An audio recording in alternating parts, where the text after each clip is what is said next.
What you're seeing here is the latest of what I can get out of the white noise there. Some of it appears to be numbers like 28, 23, 24, 6 and so on.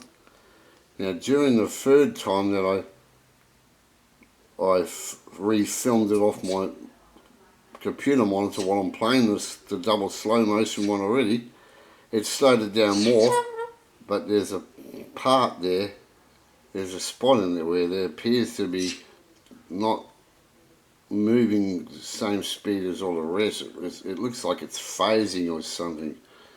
And a big chunk of it's all bright white. It's like the white noise contained white light, and it's amplified it somehow, or it's slowed it down enough to be able to see it as brighter. Anyhow, that's about it. I've written down in the notes there, the comments section down on my videos when I upload it, anything extra that I noticed in it or try to explain in it that I can't. Okay, this is my latest video. Thank you for watching.